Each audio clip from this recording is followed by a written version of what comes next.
Je vous salue au nom de notre Seigneur Jésus-Christ, qui vous garde et qui vous protège, vous ainsi que toute votre famille. Voilà, aujourd'hui nous allons parler de comment vaincre, comment réussir, comment avoir la victoire avant de mener le combat. Ça paraît bizarre puisque généralement, lorsqu'on est dans une bataille, c'est pendant la bataille qu'on arrive à voir si on est en échec ou alors on est en victoire. C'est pendant la bataille. Mais dans les choses spirituelles, c'est tout à fait différent. Puisque nous allons voir, notre Seigneur Jésus-Christ lui-même nous a fait voir comment il est arrivé à vaincre, à gagner tous ces combats avant même que les combats arrivent, avant que les difficultés arrivent. Il avait déjà la victoire sur toutes ces choses. Et nous allons voir comment notre Seigneur Jésus a fait lorsqu'il était sur la terre. Ainsi, nous aussi, nous allons apprendre comment combattre véritablement sur le plan spirituel avant que le combat arrive. Je tiens à signaler que tout ce qui nous arrive, ça se passe d'abord au niveau spirituel et le physique ne fait que suivre après. Tout se passe d'abord au niveau spirituel. Lorsque vous voulez réussir, essayez de réussir d'abord au niveau spirituel et le physique va suivre. Lorsque une chose vous arrive, sachez que cela avait été décidé déjà au niveau spirituel avant que cela vous arrive de manière physique. Alors, c'est pourquoi vous voyez, on parle souvent du combat spirituel. Puisque le combat spirituel, c'est un combat qui doit se faire d'abord au niveau des esprits. Et une fois que cela est gagné là-bas, sur la terre, sur le plan physique, cela se manifeste. C'est comme ça que même Jésus, lui-même disait que je ne fais que ce que je vois faire au ciel, je ne dis que ce que j'entends dire au ciel. C'est-à-dire avant qu'il applique quelque chose sur la terre, cela venait directement de la volonté divine.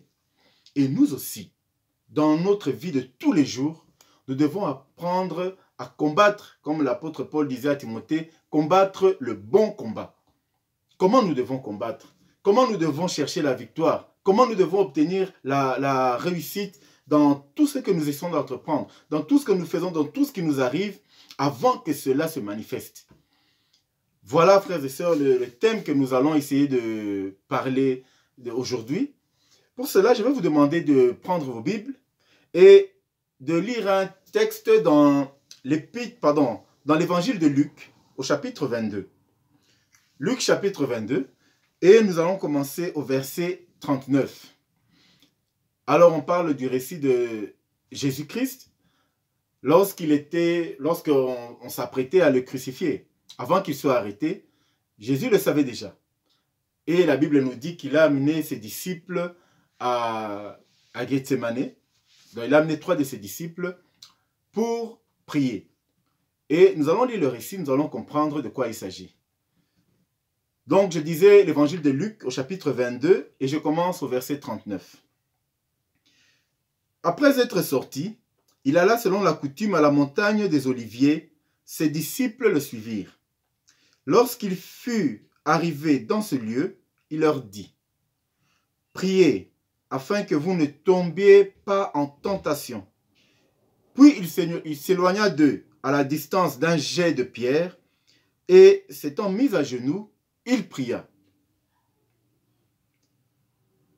disant : « Père, si tu voulais éloigner de moi cette coupe, toutefois, que ma volonté ne se fasse pas, mais la tienne. » Alors un ange lui apparut du ciel pour le fortifier. Étant en agonie, il priait plus instamment, et sa sueur devint comme des grumeaux de sang qui tombaient à terre. Après avoir prié, il se leva et vint vers les disciples qu'il trouva endormis et tristes. Et il leur dit : « Pourquoi dormez-vous? Levez-vous et priez, afin que vous ne tombiez pas en tentation. » Voilà un texte surprenant où la Bible nous dit que Jésus qui va dans le jardin de Gethsémane. Vous savez, lorsqu'on lit les évangiles, ça c'est une parenthèse, il faut toujours avoir l'habitude de lire les mêmes récits dans plusieurs évangiles, parce que les évangiles se complètent. Ça ne se contredit pas, mais ça se complète. Puisque lorsque nous prenons le même évangile du texte, en fait, le récit de Gethsemane, et là nous allons lire dans Matthieu, et nous allons voir qu'il y a quelque chose de différent. Ou lisons même dans Marc, Marc chapitre 14, et nous allons voir que Marc rajoute un petit détail. Lisons d'abord avant d'expliquer. Marc chapitre 14, et nous allons commencer au verset 32. Nous n'allons pas tout lire, mais nous allons lire juste quelques éléments. Bon, ou nous allons lire rapidement, ça va aller. Lisons. Ils allèrent ensuite dans un lieu appelé Gethsemane, et Jésus dit à ses disciples, « Asseyez-vous ici pendant que je prierai. » Il prit avec lui Pierre, Jacques et Jean, et il commença à éprouver de la frayeur et des angoisses. Il leur dit, « Mon âme est triste jusqu'à la mort. Restez ici et veillez. » Puis, ayant fait quelques pas en avant, il se jeta contre terre et pria que s'il est possible que cette heure s'éloigne de lui, il disait, « Abba, Père, toutes ces choses te sont possibles. Éloigne de moi cette coupe, toutefois, non pas ce que je veux, mais ce que tu veux. » Allez, on peut s'arrêter là pour cette lecture. Donc, vous voyez que Marc ajoute un détail en disant qu'il avança, il se jeta contre terre. Donc, vous voyez que lorsque Jésus se retrouve à Gethsemane, il ne va pas juste se mettre à genoux pour prier. Non, il se jette contre terre. Vous imaginez que vous allez dans un parc et vous voyez quelqu'un se jeter par terre en train de crier, de hurler. Mais vous allez vous dire, mais cette personne est en train de perdre la tête littéralement. Mais c'est ce qui est arrivé avec Jésus. Il arrive dans le parc, il se jette, il pleure, il crie, il est en train de demander à Dieu de pouvoir éloigner cette coupe de lui. Mais quand on parle de coupe, c'est quoi en réalité? Puisque dans l'Apocalypse aussi, il y a ce qu'on appelle les 7 coupes. Les 7 coupes, en fait, en réalité, ce sont les souffrances, des moments de souffrance. Et Jésus voit que la souffrance arrive. Il a traversé, vous voyez que Jésus a fait des miracles. Il a guéri des malades, il a fait des choses incroyables. Mais à ce moment-là, la Bible nous dit que Jésus a commencé à ressentir des angoisses, de la frayeur. Puisque n'oublions pas que Jésus était totalement Dieu, mais il était aussi totalement homme. Et en tant qu'humain, il avait cette peur, cette angoisse de se retrouver dans cette souffrance terrible, inimaginable. Il savait qu'il allait être crucifié, il savait que tout cela allait arriver. Et il était en train de demander sa volonté à lui, la volonté de notre Seigneur. Puisque lorsque nous lisons, il dit que non pas ma volonté, que ma volonté ne se fasse pas, mais ta volonté. Donc vous comprenez que Jésus aussi avait une volonté, et sa volonté c'était que cette coupe n'arrive pas. Or, la volonté de Dieu était qu'il aille jusqu'au bout, qu'il puisse vaincre le péché, qu'il puisse vaincre le mal. Mais dans la chair humaine, cela a été très difficile. Et Jésus était prêt, en fait, dans sa volonté profonde, il voulait que cela n'arrive pas. Mais vous savez que, vous imaginez que si Jésus n'était pas arrivé jusqu'au bout, c'est-à-dire qu'il n'aurait pas fait la volonté de Dieu totalement. Parce qu'il faut savoir que Dieu a ce qu'on appelle la volonté parfaite et il y a la volonté permissible. La volonté permissible, c'est cette volonté que, en fait, Dieu veut quelque chose, il a sa volonté, mais vous faites autre chose par rapport à la volonté de Dieu et Dieu vous permet de faire. Ce n'est pas sa volonté à lui, mais il vous permet de faire. C'est ce qu'on appelle la volonté permissible. Mais Jésus n'a jamais marché dans la volonté permissible de Dieu. Jamais. Jésus a toujours marché dans la volonté parfaite. C'est-à-dire ce que Dieu veut, c'est ce que Jésus fait. Et à ce moment-là, c'est le seul moment où Jésus s'est retrouvé dans une situation où il était prêt à demander une volonté différente de celle du Père. Vous imaginez que Jésus allait arriver à un point où il allait aller dans la désobéissance, c'est-à-dire dire à Dieu que non, je ne veux pas aller jusqu'à ce moment, jusqu'à ce niveau-là, je n'ai pas envie d'y arriver.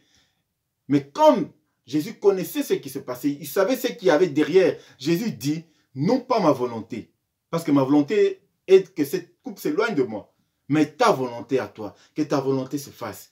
Et la Bible nous dit que Jésus se jeta à terre, il a commencé à crier, il priait. Et il a tellement lutté qu'à un moment, sa sueur est devenue comme du sang. C'était des gouttelettes de sang qui sortaient de son front. Vous imaginez quel combat. Mais pourquoi Jésus combattait? Jésus combattait pourquoi? Parce qu'il ne voulait pas tomber dans le péché. Il ne voulait pas tomber dans la désobéissance. C'était la plus grande lutte de notre Seigneur Jésus.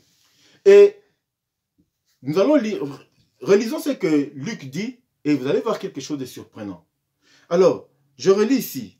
C'est au verset, donc c'est Luc 22, au verset 44. Écoutez ce que la Bible dit. Il dit, étant en agonie, il pria plus instamment. Étant en agonie, mais si je vous pose la question, quand est-ce qu'un homme peut être en agonie? Généralement, on est en agonie lorsqu'on a été battu, frappé à mort. On arrive à un niveau où on perd connaissance, on perd, comment je dis, donc le contrôle de son corps, on perd tout, puisqu'on a été vraiment tabassé, frappé, je ne sais pas, torturé. C'est à ce moment où une personne peut tomber dans l'agonie. Mais ici, Jésus n'était pas encore frappé. Il n'a pas encore été arrêté. Il n'était pas encore sur la croix. Mais la Bible nous dit qu'il était déjà en agonie avant qu'il soit arrêté, avant qu'il soit frappé, avant qu'il soit crucifié, avant qu'il soit flagellé. Jésus était déjà en agonie. Frères et sœurs, c'est un texte surprenant. Puisque comment un homme peut être en agonie? Parce que le malheur n'est pas encore arrivé. Il n'a pas encore été arrêté. Le mal n'est pas encore arrivé, mais il est déjà en agonie. Pourquoi? Parce que Jésus savait que c'était là, le moment où il devait véritablement combattre, où il devait lutter contre le péché. Et s'il arrivait à vaincre cette difficulté, cette souffrance-là, à ce moment, la croix pour lui serait déjà un acquis. Et Jésus était en train de lutter. La Bible dit qu'il était en agonie. Il était en agonie alors qu'il n'était même pas frappé. Vous imaginez le texte. Comment est-ce que vous imaginez que vous pouvez être en agonie pour quelque chose que vous préparez? Imagine-toi, mon frère, ma soeur, tu prépares un mariage, par exemple. Tu prépares un travail. Tu as des enfants, tu prépares l'éducation des enfants. Donc, quoi qu'il arrive, tu as un projet énorme. Tu prépares un ministère. Mais avant d'entrer dans ton ministère, avant d'aller dans ton mariage, avant de préparer l'éducation de tes enfants qui ne sont peut-être pas encore nés, à ce moment, tu es déjà dans l'agonie. Tu es déjà dans l'agonie tellement que tu es dans la prière. Tu es en train de lutter pour que ton mariage, pour que ton ministère, pour que ta famille, cela soit couronné de victoire. C'est ce que Jésus est en train de faire, frères et sœurs. La victoire, on l'arrache avant que le combat arrive. Jésus nous apprend ici qu'il est en train de se battre, de trouver la victoire, de ne pas échouer avant que le combat vienne. Il n'avait pas encore été arrêté, mais il était déjà en agonie. Donc, pour dire quelle puissance, c'est-à-dire quel combat il est en train de lutter contre la chair, de lutter contre la désobéissance. Si on pouvait, nous, frères et sœurs, lutter aussi contre la désobéissance, lutter contre le péché, lutter contre le mal, lutter contre la maladie, lutter contre les problèmes qui arrivent, qui vont se présenter dans nos familles, c'est là où nous aurons la victoire. Comme Jésus a fait, apprenons à nous battre avant que le combat arrive. Vous voulez vous marier, vous attendez que vous entrez dans le mariage et attendre que le problème vous trouve pour dire que voilà, c'est à ce moment que je vais me lever, c'est à ce moment que je vais chercher la face de Dieu pour que Dieu puisse combattre pour moi. Frères et sœurs, Jésus n'a pas fait ça. Jésus avait compris que le combat sera difficile. Il a commencé à vaincre le combat avant que cela arrive. Jésus a commencé à être en agonie avant que cela arrive. Nous aussi, nous devons savoir qu'avant que nous fassions quoi que ce soit, quel que soit le projet que nous avons à entreprendre, mais avant que cela se fasse, tu n'es même pas encore marié, tu n'as peut-être pas encore de fiancé, tu n'as peut-être pas encore d'enfant, tu n'as pas encore un ministère, mais avant que cela se fasse, c'est le moment où tu dois être en agonie, c'est le moment où tu dois vraiment rentrer dans ce combat rude pour chercher la victoire, arracher la victoire avant que le combat arrive. Et le jour où le combat viendra, tu n'auras pas un seul doute que la réussite est déjà acquise. Jésus, la Bible nous dit, lorsque Jésus s'est fait arrêter, il était amené comme un agneau, c'est comme un agneau dans la bouche. Donc, il ne disait rien. Il ne disait rien, il savait que cela était déjà acquis. Il avait déjà la victoire, puisqu'il avait vu après la croix. Il ne voyait plus les souffrances. Les souffrances ne lui disaient plus rien. Pourquoi? Parce qu'il a appris à se battre, à vaincre ces souffrances-là avant que les souffrances arrivent. C'est pourquoi Jésus était en agonie. Les souffrances, bien qu'elles n'étaient pas physiques, mais au niveau spirituel, il était déjà dans un combat énorme. C'est ce que nous aussi nous devons faire. Nous devons apprendre à entrer dans des combats avant que le combat physique arrive.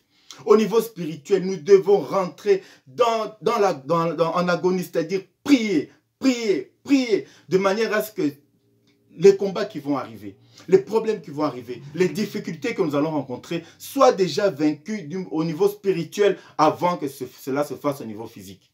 Frères et sœurs, rien ne se fait sur le plan physique tant qu'au niveau spirituel, ce combat n'est pas gagné. Rien ne va marcher, rien. Tout se passe d'abord au niveau spirituel. Et Jésus le savait très bien.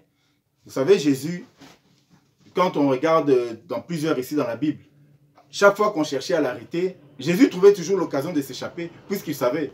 Et le temps n'était pas encore venu. Donc il se disait, non, le temps n'est pas venu, il s'en va. On cherche à l'arrêter, le temps n'est pas venu, il s'en va. Donc à chaque fois, il échappait et il pouvait aussi faire la Gethsemane. Il pouvait se dire, bon voilà, le temps arrive, je sais très bien qu'ils vont m'arrêter, ben je m'échappe. Et on n'allait pas la voir. Mais le moment a été venu. D'ailleurs, lorsque nous pouvons lire un texte toujours dans Marc. Lorsque nous lisons dans Marc 14, vers la fin de ce récit de Gethsemane, la Bible nous dit que Jésus, nous allons lire rapidement. Donc, toujours dans les textes de Gethsemane, au verset, dans Marc 14, au verset 41. Donc, on a sauté les autres. Hein. On dit que Jésus revient pour la 3e fois pour voir ses disciples qui dormaient. Écoutez ce qu'il dit. Il revient pour la 3e fois et leur dit, dormez maintenant, reposez-vous. C'est fait. Donc quand Jésus dit que c'est fait, au fait, qu'est-ce qu'il veut dire? J'ai prié, j'ai assez prié, j'ai demandé, j'ai lutté contre les péchés. Maintenant, j'ai la victoire. La victoire est acquise. Il dit que c'est fait. Vous voyez et on continue, il dit, c'est fait. L'heure est venue, voici le Fils de l'homme est livré entre les mains des pécheurs. Frères et sœurs, Jésus a combattu. Spirituellement, il a combattu.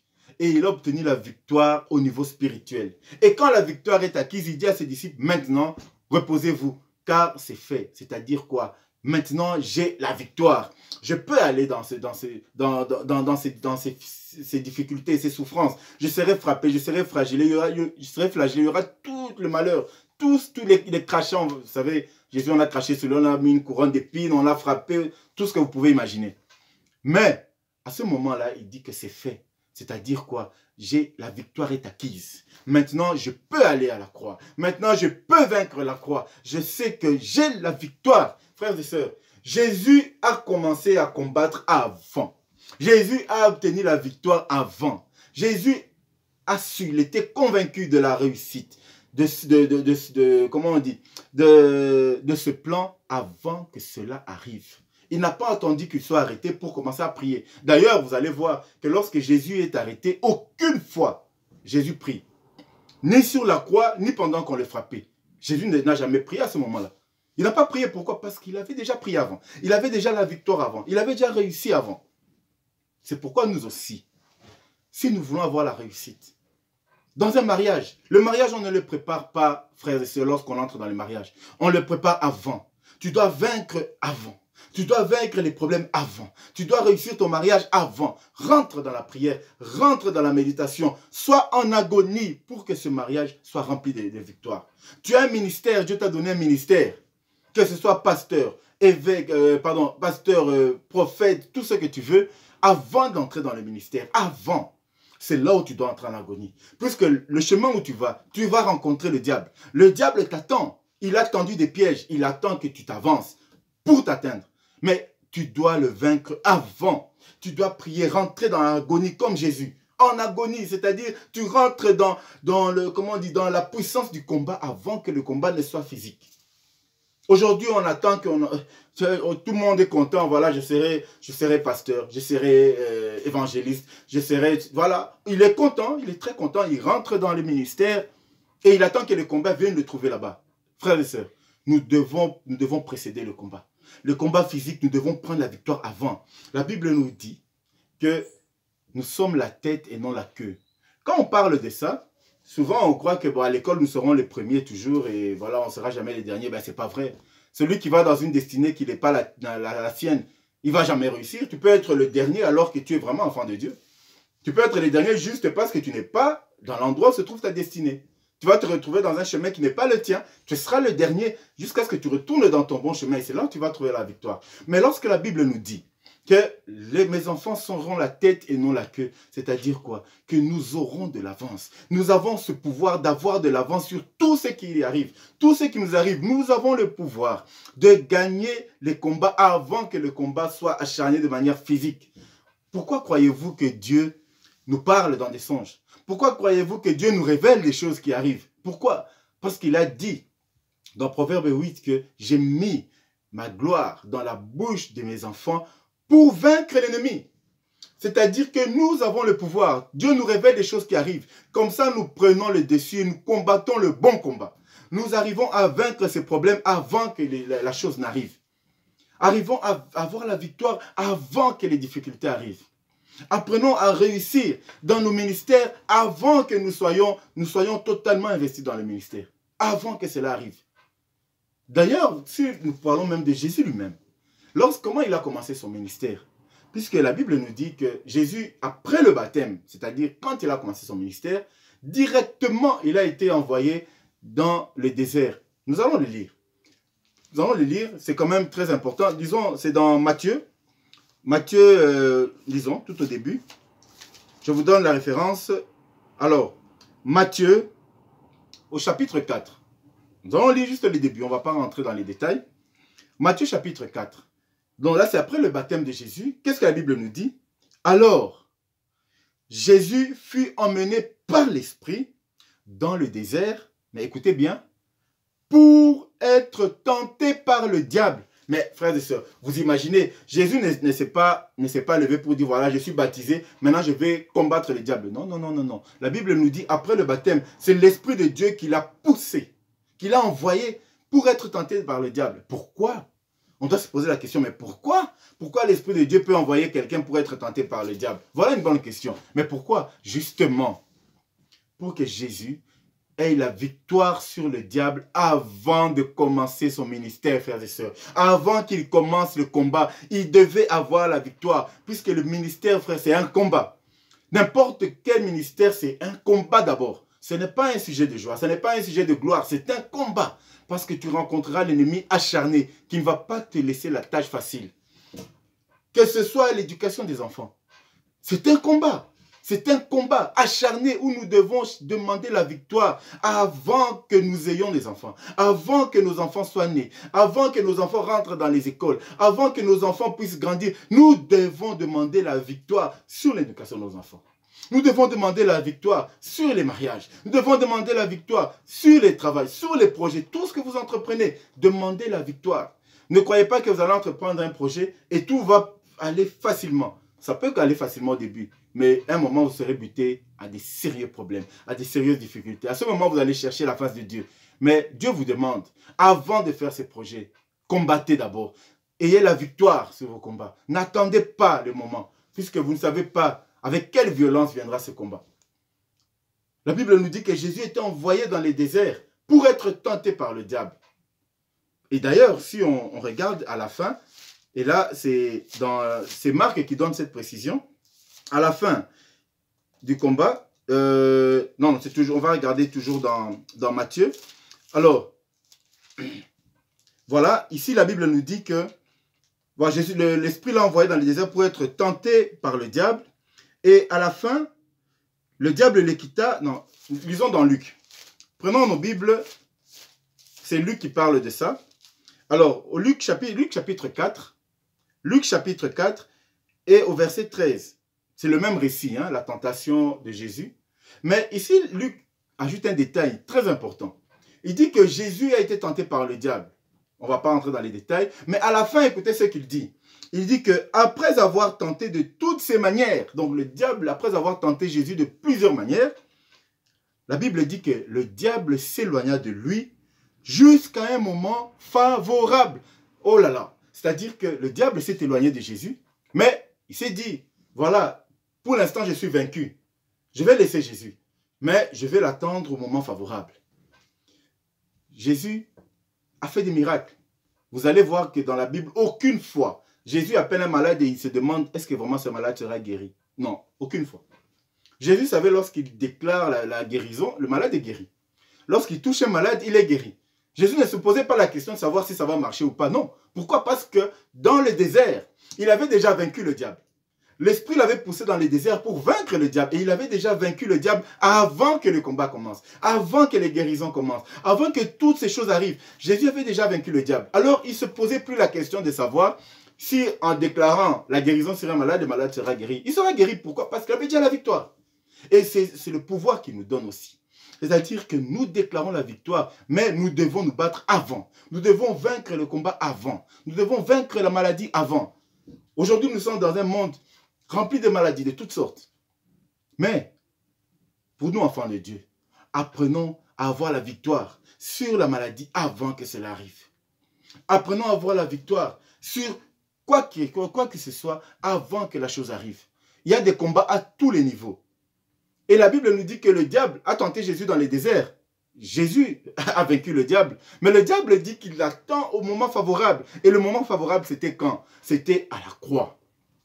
Le diable a remarqué à Gethsemane, Jésus était maintenant dans ce moment de faiblesse où il luttait pour ne pas désobéir à Dieu. Et c'était le moment favorable pour le diable. C'est là où le diable dit, maintenant je vais l'exterminer.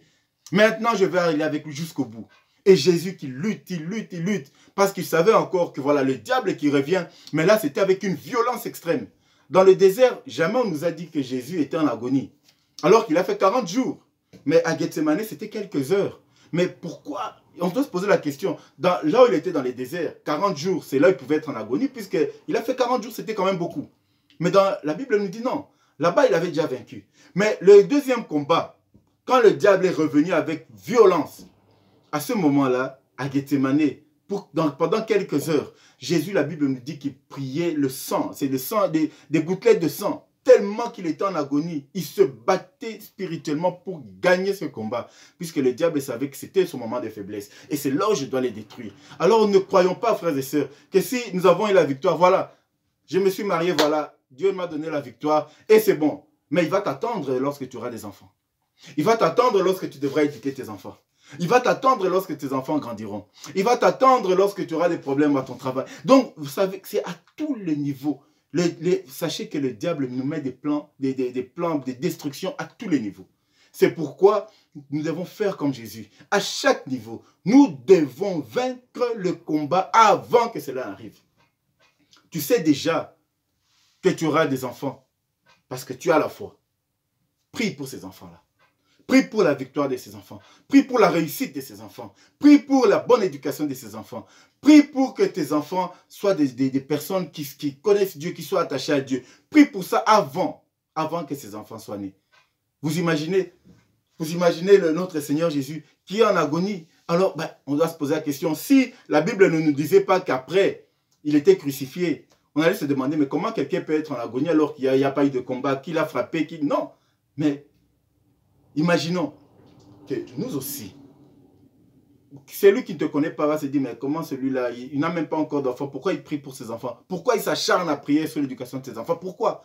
Mais parce que tu sais que Dieu nous dit que nous sommes la tête, c'est-à-dire que nous prenons le devant, nous serons toujours en avant et Dieu nous donnera toujours la victoire. Pourquoi? Parce que nous avons ce pouvoir de prendre de l'avance sur le mal qui vient. Parce que Dieu nous parle toujours, il nous révèle des choses qui arrivent. Il a dit à Jérémie, je vais te révéler des choses cachées, des choses que tu ne connais pas. Mais quand Dieu nous révèle ces choses, c'est pour que nous puissions prendre de l'avance, pour que nous puissions prier, pour que nous puissions gagner ce combat avant que les choses arrivent. Frères et sœurs, le combat, il est spirituel. Le combat spirituel, c'est un combat qui se gagne d'abord au niveau spirituel, avant que cela se manifeste au niveau physique. Ne nous trompons pas en disant que je vais commencer, et puis bon, le jour où il y aura un problème, je vais chercher Dieu. C'est justement le contraire que Jésus nous montre. Le combat, le diable s'est acharné sur Jésus dans les déserts. Il n'a pas pu l'avoir, mais il attendait le moment favorable.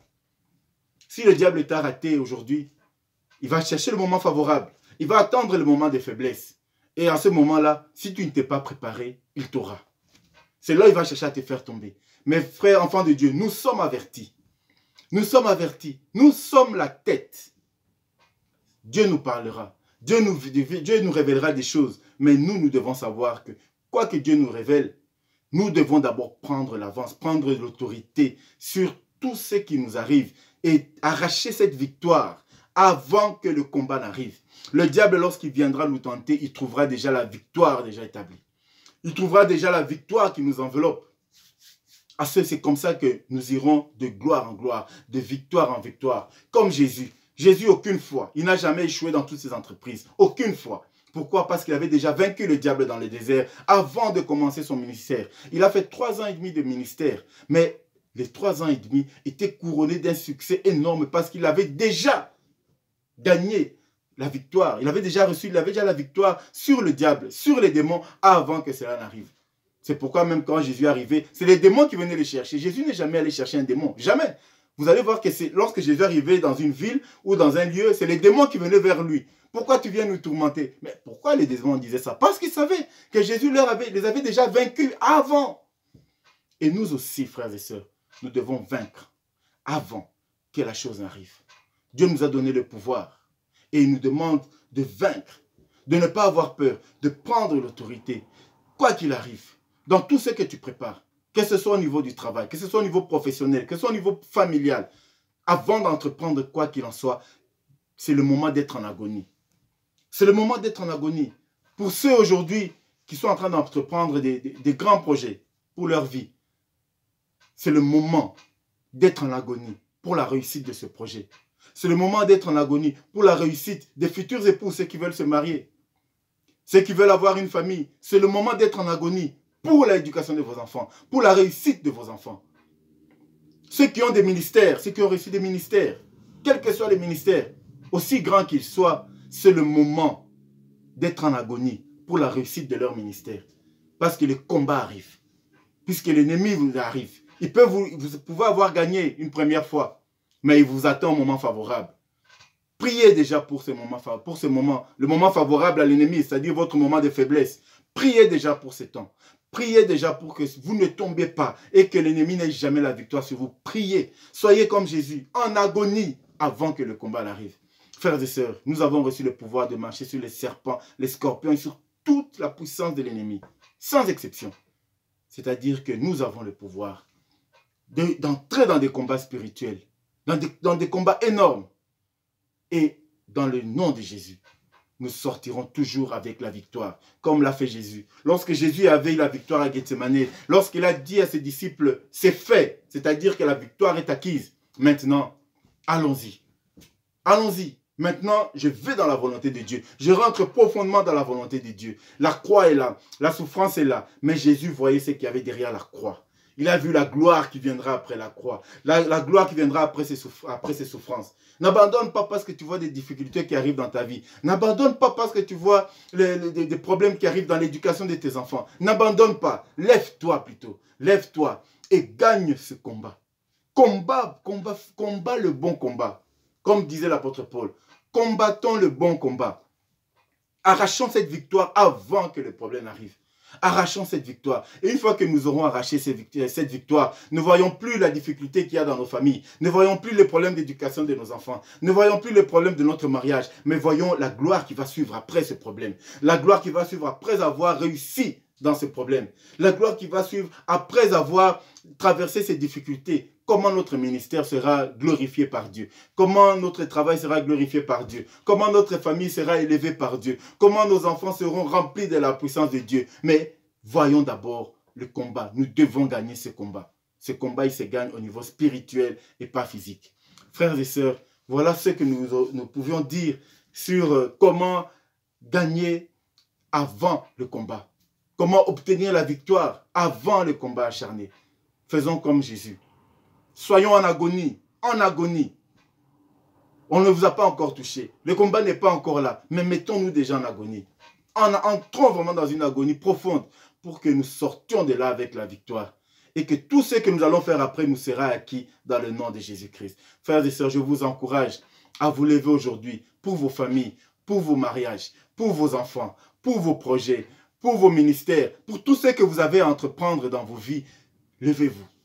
Je vous encourage à rentrer dans la profondeur de la prière, dans la puissance du combat spirituel. Et le Seigneur est avec vous. Il a dit que vous êtes la tête, vous n'êtes pas la queue. Il marchera avec vous et vous donnera la victoire. Il a dit que j'ai mis ma gloire dans la bouche des enfants et ceux qui sont même dans la mamelle, c'est-à-dire que même les bébés, vous imaginez que même les bébés ont reçu ce pouvoir de Dieu pour vaincre l'ennemi.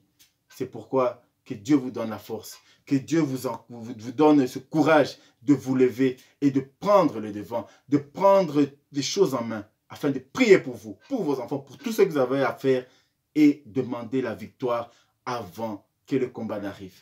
Que Dieu vous bénisse et nous nous retrouvons très bientôt pour un autre enseignement. Que Dieu vous bénisse.